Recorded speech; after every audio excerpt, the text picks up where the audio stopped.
It was a regular Tuesday afternoon. School was out, birds chirped, nothing seemed out of place. I walked home, my backpack feeling heavy with homework. As I turned onto my street, I noticed something strange. A bright blue arrow was painted on the sidewalk. It pointed to my house. Weird, who would do that? I shrugged it off, thinking it was just a prank. But as I walked further, I saw another arrow, and another. They all pointed towards my house, like a trail leading me home. My heart started to thump. This wasn't funny anymore, someone was sending me a message. I quickened my pace, clutching my backpack straps. The once familiar streets now felt eerie and unfamiliar. Each arrow heightened my anxiety. Why were these arrows here? Who put them there? And what did they want from me? I burst through my front door, slamming it shut behind me. My breath came in short gasps. I scanned the living room, expecting to find someone hiding in the shadows. But the house was empty. Just then, I noticed a small white envelope taped to our mailbox, right where the last arrow pointed. My hands trembled as I peeled it open. Inside, a single piece of paper with a handwritten note. "Welcome to the game. Follow the arrows if you want to know more." Below the note, a riddle. "I have cities, but no houses, forests, but no trees, water, but no fish. What am I?" A shiver ran down my spine. This was no joke. Someone was playing a game with me and the rules were unclear. I stared at the riddle, my mind racing. I had to figure this out, but what did it mean? I spent the next hour hunched over the kitchen table, my brain feeling fried. The riddle was driving me crazy. Cities, but no houses. Forests, but no trees. Suddenly it hit me. A map. The answer was a map. Excited but scared, I grabbed my dad's old city map from the study. The note didn't mention where to go next. Then I noticed tiny blue arrows drawn on the map itself, almost invisible unless you knew what to look for. They started from my house, leading me on a winding path through the city. This was getting serious.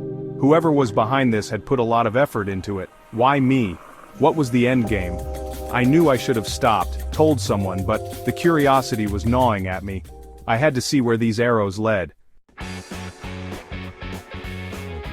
Following the arrows on the map, I found myself in the old part of town. The streets were narrow and deserted. The map led me to the city library, a grand old building with towering shelves and the smell of aged paper. Another blue arrow pointed to a dusty book titled Forgotten Folklore and Local Legends. My heart pounded as I pulled it off the shelf. Inside, a bookmark with another riddle. "I have no voice, but I can tell you stories. I have no mouth, but I can speak volumes. What am I?" This was getting weirder by the minute. The answer to the riddle was obvious, a book. But why was I being led on this literary chase? What story was someone trying to tell me?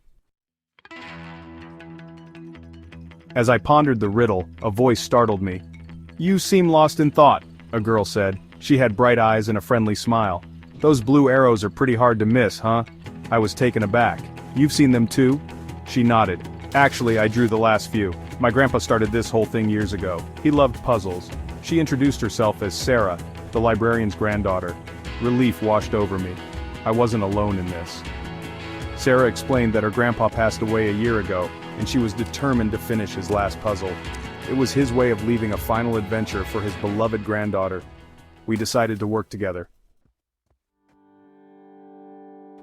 We followed the arrows, solving riddles hidden in historical landmarks, parks, and even the local bakery. Each clue revealed a piece of local history or a forgotten tale about our town. It was like unraveling a treasure map, except the treasure was a story. Finally, the last arrow pointed us to the oldest cemetery in town. Standing before a weathered tombstone, we found the final riddle etched on its back. "I am the end of all beginnings, and the beginning of all ends. What am I?" The answer struck us both at the same time, the letter E. But what did it mean?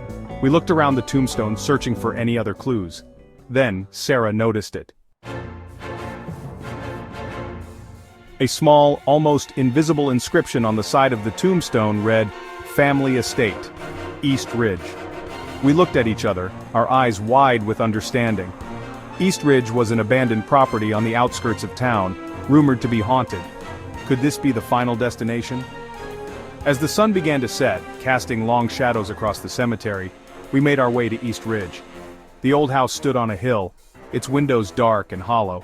The last blue arrow was painted on the front door. With a mix of trepidation and excitement, we pushed the door open. The inside of the house was surprisingly well maintained, filled with old furniture and family portraits. In the center of the living room we found a vintage gramophone with a note, "Play me." Sarah cranked it up and a scratchy recording of her grandfather's voice filled the air. He spoke of his love for his town, his family, and his passion for puzzles. He explained that he created this elaborate game for Sarah, hoping to instill in her a sense of adventure and a love for their town's history. It wasn't about the destination, he said, but the journey and the discoveries made along the way. As his words faded away, we looked at each other, tears welling up in our eyes. It was a touching end to an incredible journey. We never found out why he chose to include me in his game. Was it random, or was there a connection I was unaware of?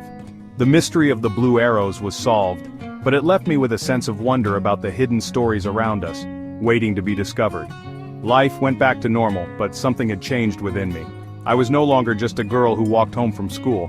I was an explorer, a puzzle solver, a girl who wasn't afraid to follow the unexpected path, even if it was marked by mysterious blue arrows.